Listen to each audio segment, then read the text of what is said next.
Griffin's lair was a really interesting and fun thing to do, because Doug wanted to have this twist of not really seeing where it is and then have the big reveal when you walk out the door.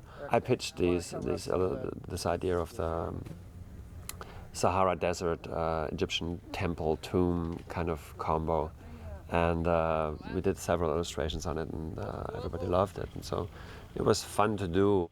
With Griffin, you just see what he has at home. He has weapons of mass destruction. At the same time, he has like comic books and like soda pop and like weapons.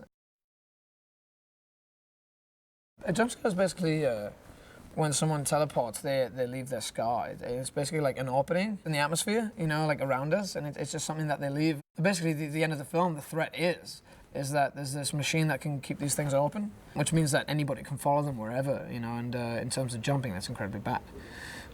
Because they can be traced and they can be followed and tracked. And Griffin realizes that towards the end.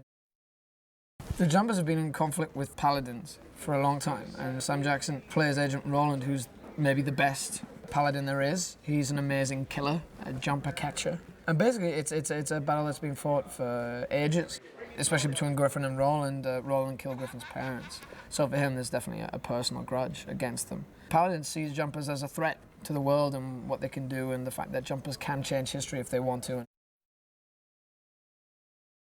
Then you're going to come out, step over the dressing. It should be like I come out and then you obviously take in the surroundings and then...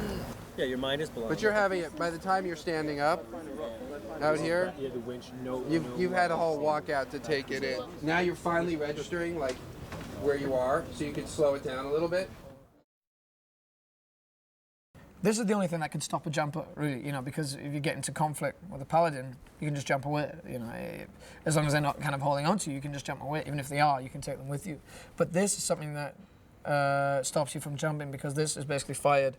It catches onto you, and then the base of their baton basically stabs into the ground, so you're grounded, and there's an electric charge which goes through it, which means that no matter what, you can't jump. Simon Crane has come up with some interesting ideas, and in terms of the fight sequences, how we use this, and what can be used with the idea if you do get tethered, what happens if you jump while you are tethered and stuff. We have a fight sequence in there, and so the space, when we were designing it, had to provide enough space to do this kind of stuff, to give Simon Crane enough space to move his people around, to do, once you know that you're going to have a flamethrower effect in a set, you're going to plaster over the walls so they have a lot of fireproof, everything has to be sprayed. There's different construction techniques to enable these kind of stunt works again. Jamie actually got to show up to set some days, and they would hand him a flamethrower, and he actually got to shoot a flamethrower, which I was a little envious of. But you know, I was on set sometimes, you know, from the aftermath of the flamethrower where most of the set was on fire. With Griffin, as much as he seems like such a wide, varied, irrational character, he knows exactly what it is he wants. He's frantic, kinetic kind of energy that he has. And I think you see that in his jumping, especially in his fight sequence stuff that we do. His jumps are just very violent all the time. Griffin sort of jumps to London and jumps on a double-decker bus, which essentially I guess the rules go that if, as long as you're holding it, as long as you're riding it, if you're in it, you're on it, you're grabbing it, something, you can take that thing with you. There was a full-size double-decker bus that was rigged up on a crane. It was essentially up to us to add that bus coming out of no place and all of the sand and things getting kicked out. 2, 1, now!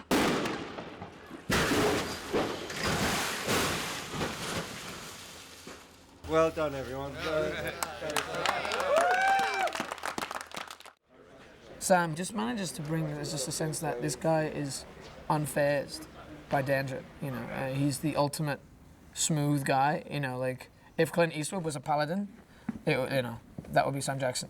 The way he's playing it is just very like not affected by anything, wants to get the job done, ruthless with his killing, you know, and will get it no matter what. It's a really interesting character because, you know, he is, for the most part, perceived as sort of the bad guy of the story. But at the same time, you know, Sam's character is very much in the right in what he's doing and believes that jumpers are a threat to the world and that he's doing, you know, a great justice by eliminating them. And I think that sort of ambiguousness is really interesting and you know, gave Sam a lot to do. We were filming in there for, you know, what felt like at least a month. I think to sort of enhance sort of Griffin's reclusiveness, they made it very sort of confined and at times it felt a little claustrophobic. But amazing set, down to the details of the sketches that Griffin was supposed to have drawn. They really did a phenomenal job, I think.